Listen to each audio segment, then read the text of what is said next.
Vamos conversar um pouquinho? Olá, conquistadoras! Estamos aqui num formato diferente de vídeo do que você está acostumada a ver aqui no meu canal, porque na verdade o que eu quero dividir com vocês é algo muito íntimo, algo muito pessoal até. Eu estou há alguns dias com um desejo de gravar esse vídeo para vocês, mas eu precisava de um tempo para assimilar, para pensar, ou até mesmo para trazer aqui um pouco do que realmente eu vivi nesses últimos dias com o luto e a perda do meu avô e tudo que eu tenho pensado dentro desse processo.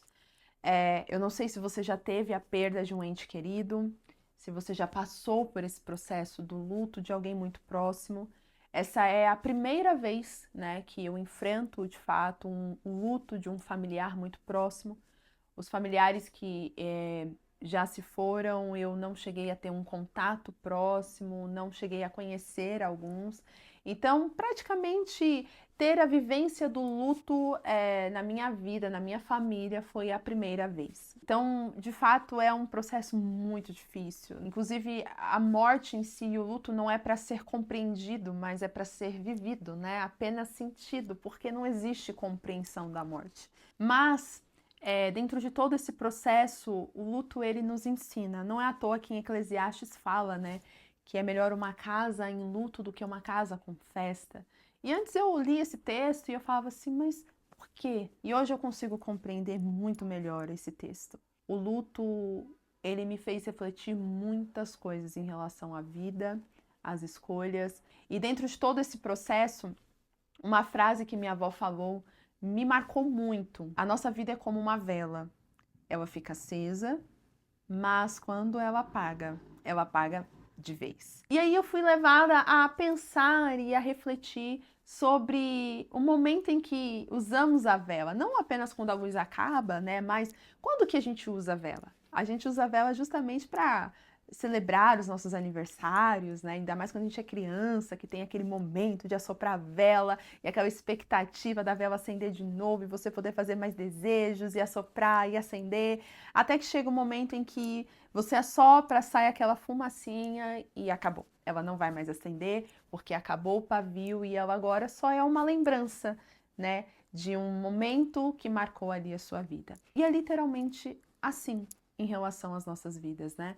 Fica ali a lembrança, mas quando a vela se apaga, ela não acende de novo. Ou seja, quando a vida se vai, não tem mais volta.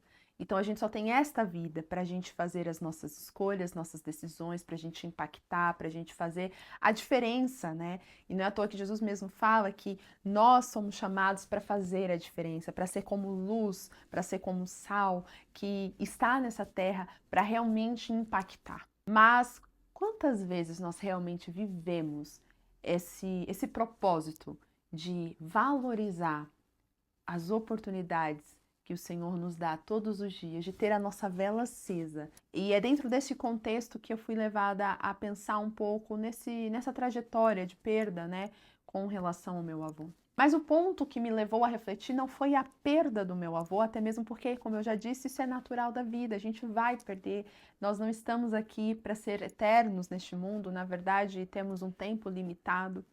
Mas o que me levou a refletir não foi a perda, mas foi o que levou a essa perda. Meu avô morreu aos 75 anos. Ele teve, infelizmente, muitos problemas em relação ao pulmão, a outras regiões também do corpo, devido ao vício do cigarro, da bebida. Ele viveu, ele desfrutou a vida, ele deixou um legado, deixou filhos, netos, era um homem direito, um homem íntegro, mas algumas escolhas que ele fez na sua vida levaram a ele a este fim. Tudo que nós fazemos de escolhas vão gerar resultados no nosso futuro. Talvez as escolhas que a gente faz hoje não impactam agora, mas lá na frente vão impactar.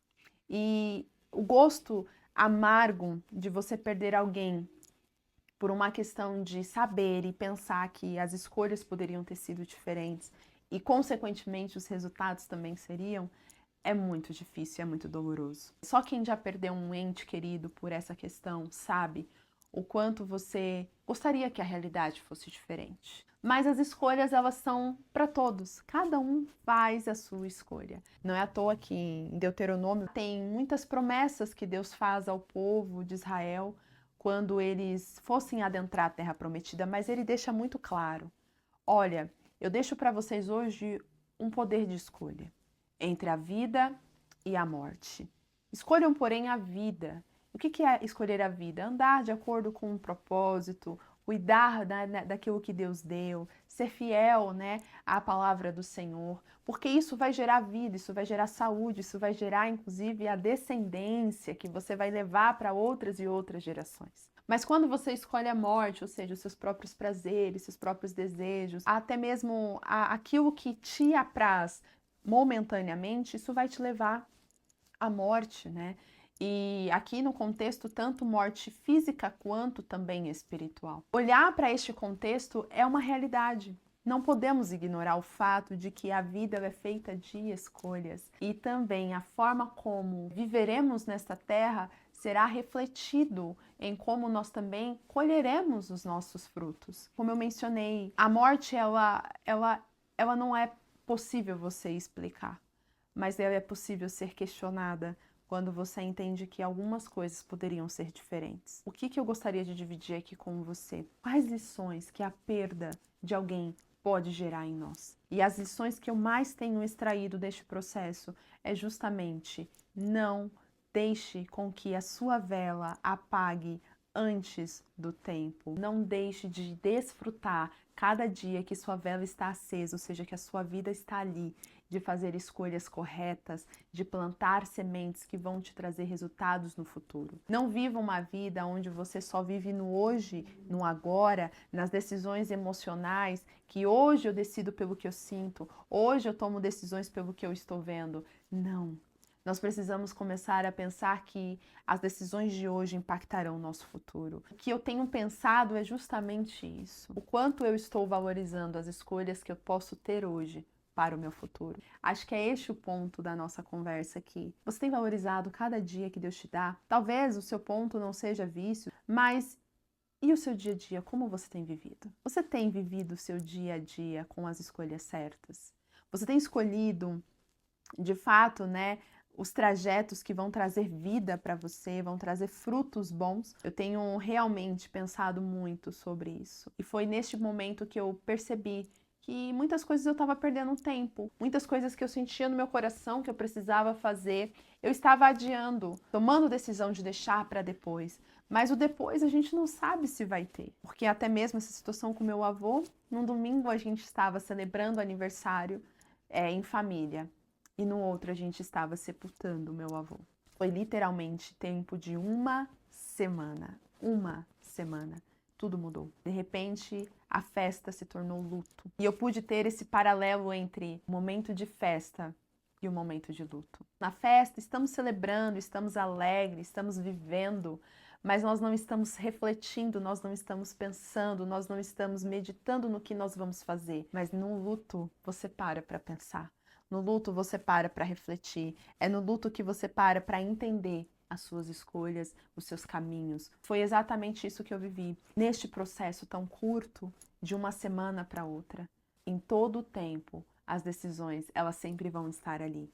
Como você quer viver a sua vida? Como você quer tomar as decisões? Não tome decisões, não faça escolhas com base no sentimento, porque o sentimento ele muda. Tome decisões, faça escolhas com base nas consequências que elas te trarão. Por exemplo, ao invés de você guardar raiva de alguém, porque é esse sentimento que você carrega, comece a pensar: se eu guardar essa raiva, esse sentimento, quais frutos isso vai gerar para a minha vida? A palavra de Deus diz que quem não perdoa não é perdoado, e se você não é perdoado, você carrega um fardo.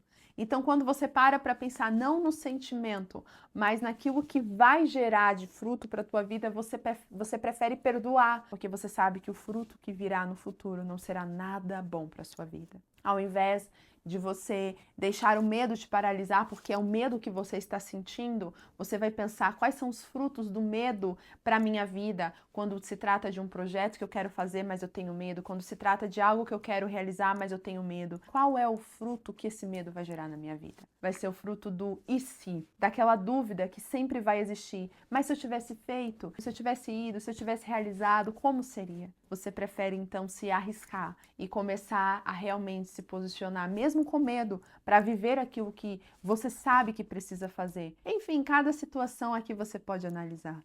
Mas o que eu posso te dizer é, ao longo desse tempo em que eu passei por todo esse processo do luto e que ainda estou vivendo, eu tenho pensado muito sobre as escolhas, sobre as decisões, de não se prender apenas ao sentimento, ao aqui e o agora, mas pensar no futuro. Que a gente possa olhar e aprender, com exemplos, com lições, tanto nas coisas boas quanto nas coisas ruins. Muitas vezes a gente acha que a gente só aprende com coisas boas, mas sábio é você aprender com os erros dos outros do que você viver o erro e aprender com seus próprios erros. Que a gente possa fazer escolhas sábias, escolhas inteligentes, escolhas em que levem a gente a colher frutos e resultados que transformam a nossa vida. Um grande beijo e até o próximo vídeo. Com o tempo vamos retomar os nossos conteúdos normais, mas até lá eu precisava compartilhar isso com você. Tchau, tchau!